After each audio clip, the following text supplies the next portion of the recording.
Our second keynote speaker will be Takashi Shiraishi, Chancellor of the Prefectural University of Kumamoto.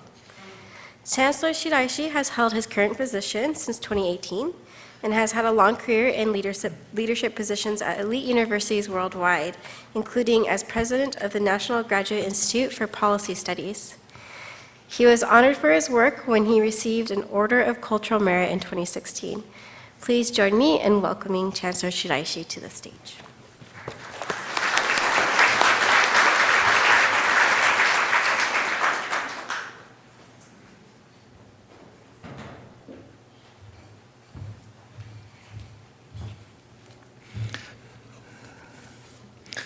Good afternoon.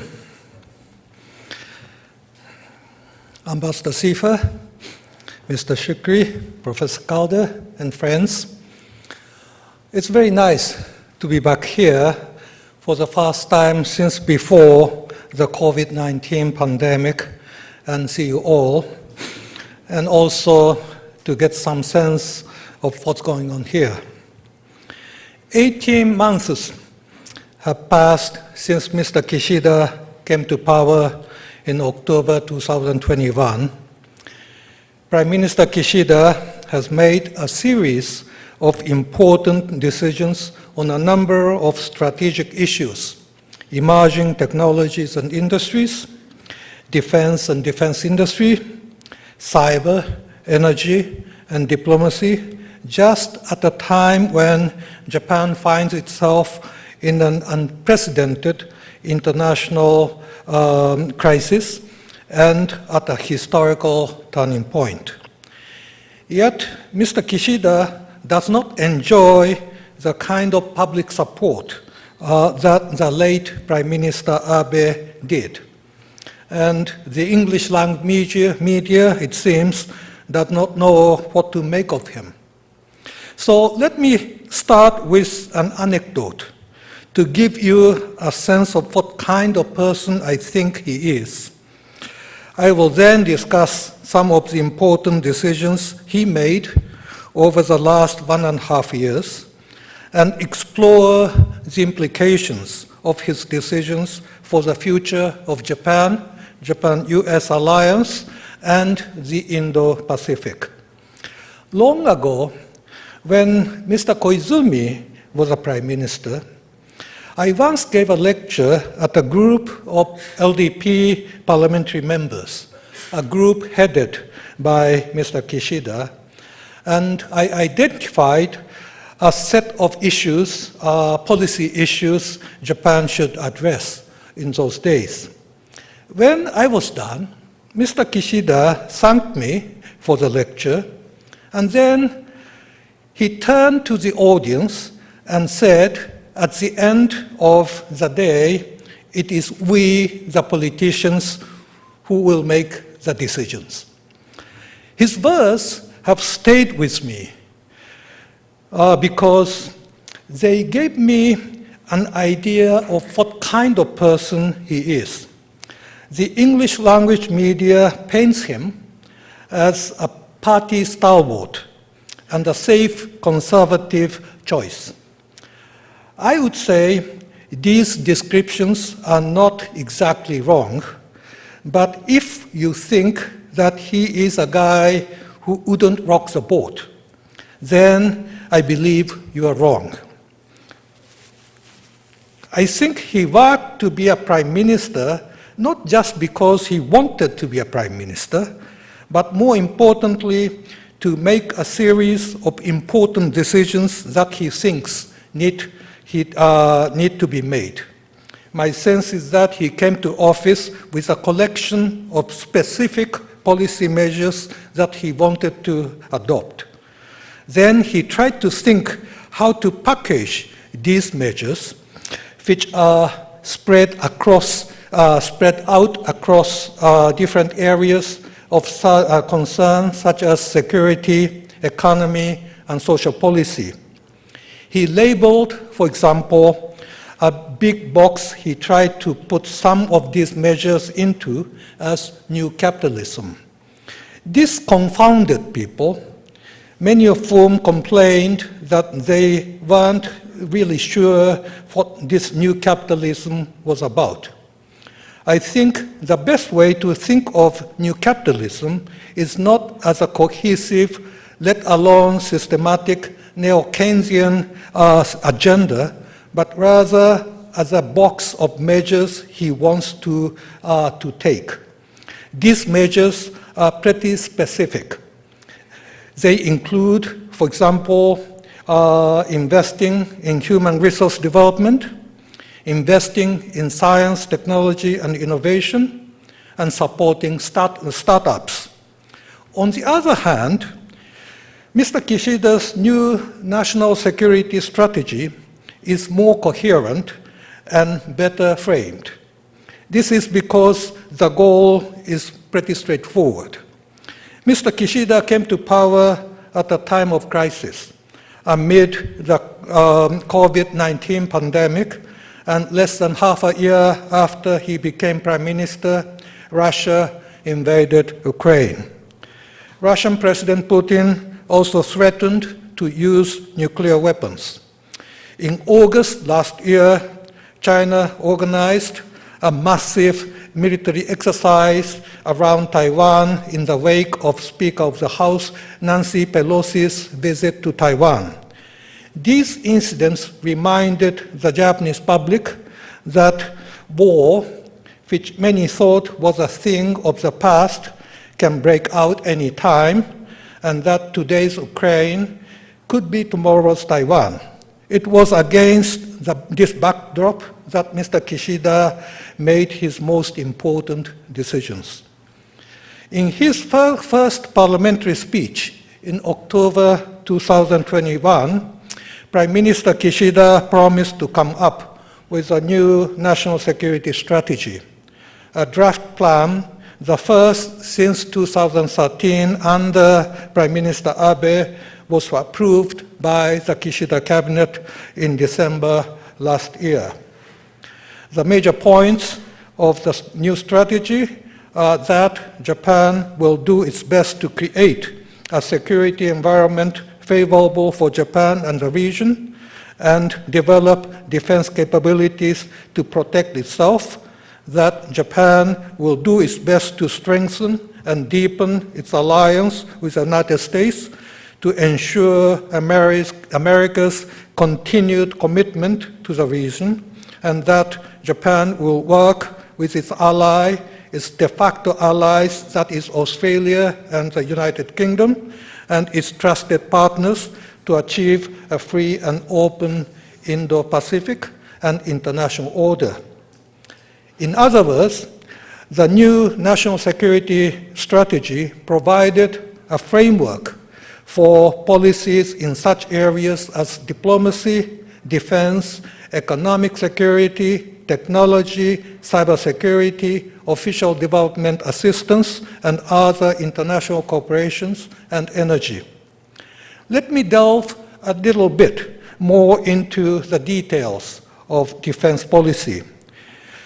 The government decided to strengthen its defense capabilities to take primary responsibility for its own defense in the event of an invasion of Japan, and to increase its defense budget by 60% in the coming 5 years. The government also decided to acquire long-range missiles and plans to spend a substantial part of money to stock up on parts and ammunitions and harden military facilities against missiles.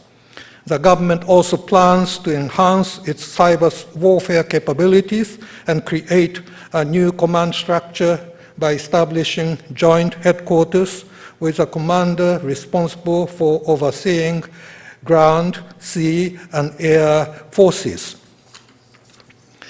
These measures may seem commonsensical and perhaps even overdue. What has changed is public opinion. The Japanese public understands that America will only come to the aid of those who are ready to fight for themselves. Such decisions in the context of the pandemic and the changing international environment and public mindset represent a major shift in Japan's post-war national security policy.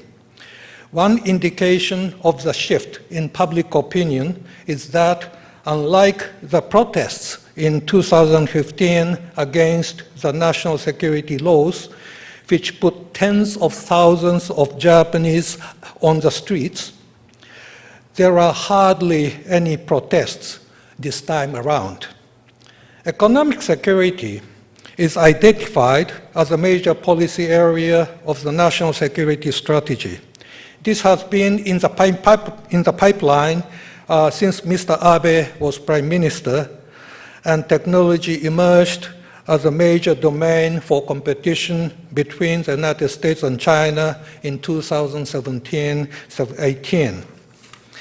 Economic security in Japanese parlance refers to the state capacity to protect its own security and economy by such economic means as ensuring access to natural resources such as rare earths, protecting infrastructure, making vital supply chains more resilient and less dependent on a particular country, that means China, and investing in technology crucial to national security and economy. Economic security is meant to improve Japan's industrial and technological resilience and indispensability in an interdependent world with supply chains spread out across national boundaries. The government and the public are well aware that Japan needs to develop trusted partnerships with its ally and strategic partners to protect itself from states which exploit interdependency to intimidate other states and try to impose their will. Economic security, in this sense, is more defensive in nature rather than economic statecraft, which tends to mean deploying economic instruments to achieve foreign policy objectives. The government decided to invest more in emerging technologies such as artificial intelligence, AI, and quantum technology, and to tighten security measures to prevent data leakage and theft from universities and private firms. It is also establishing a new think tank for economic security, which is expected to work very closely with American think tanks in the near future. And the government has provided incentives to establish a consortium of Japanese and American firms to develop next-generation semiconductor technologies and invited TSMC, a Taiwanese semiconductor company, to invest in Japan.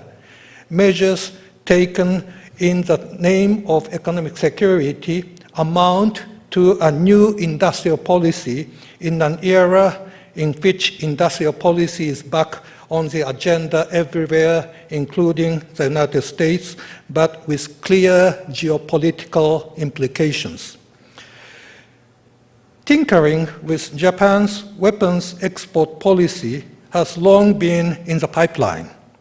The original arms export ban policy adopted in the 1970s was revised under Mr. Abe to allow Japanese firms to export defense equipment.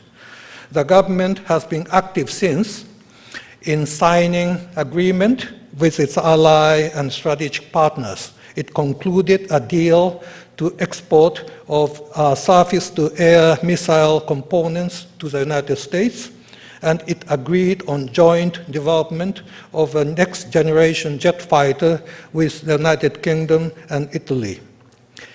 Now, however, building a strong defense technology and production base has come to be equated with strengthening Japan's own defense capability.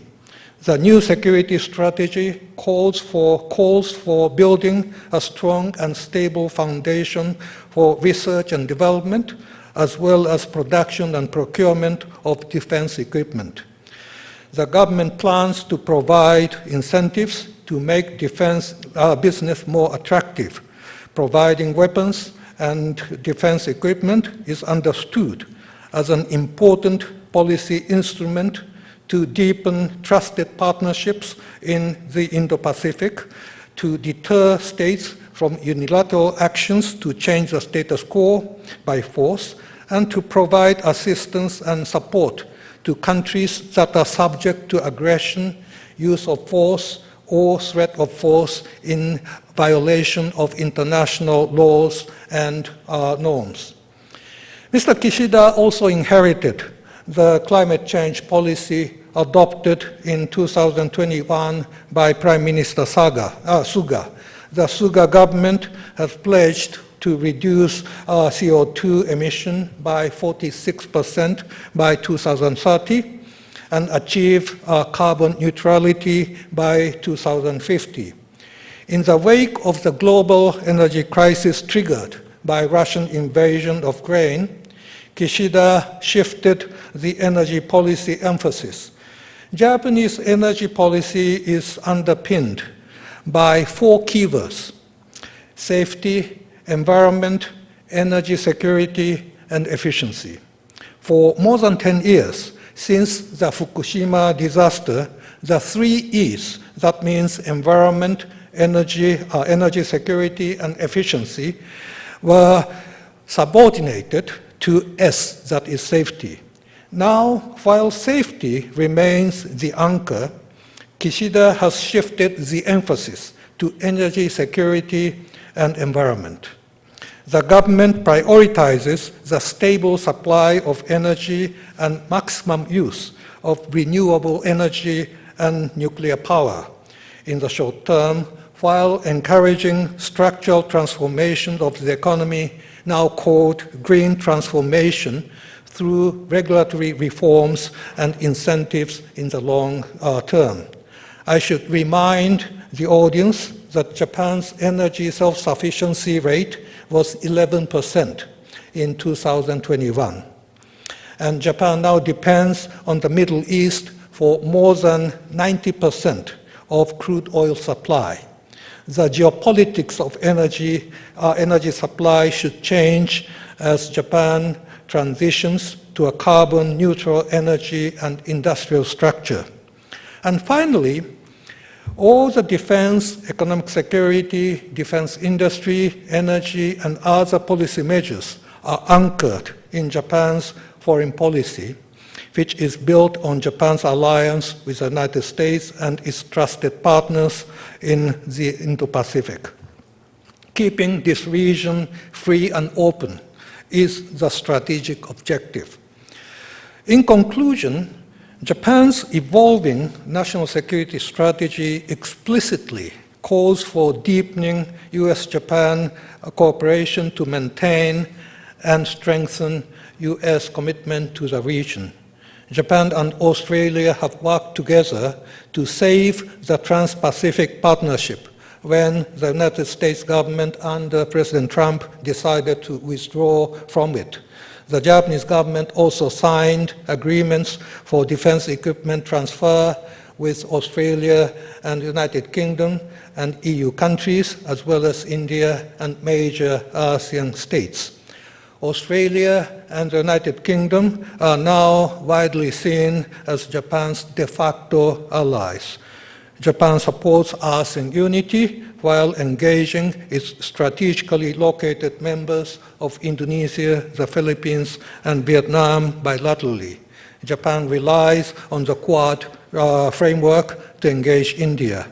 In the wake of Russian invasion of Ukraine, Mr. Kishida attended the NATO summit as a step to aligning the relationship more strategically. It should be clear by now that some of the important decisions the government under Mr. Kishida made, such as beefing up defense, revamping cybersecurity, and changing nuclear energy policy, are genuinely his.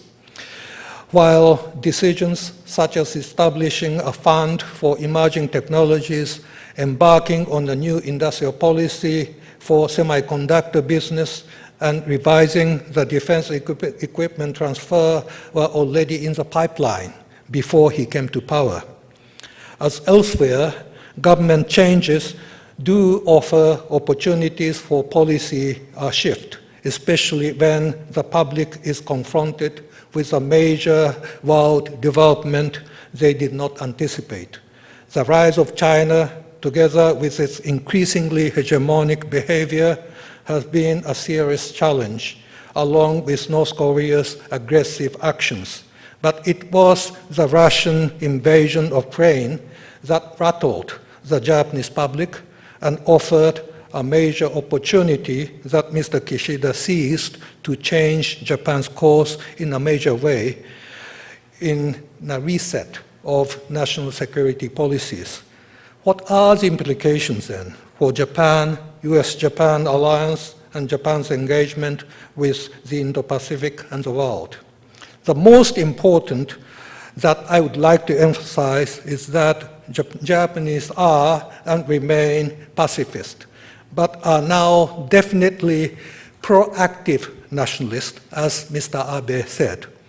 It is also widely understood now that Japan is a frontline state whose peace, security, and prosperity are inseparably bound to a free and open Indo-Pacific. Japanese understand that Japan is deeply embedded in this region. The Indo-Pacific, free and open, is not meant to contain China, but rather it is an arena in which states and non-state entities abide by international norms and mutually agreed rules and rely on trust and as a foundation of their relationship with each other. And I would say that US-Japan alliance is a cornerstone of this world. Thank you very much.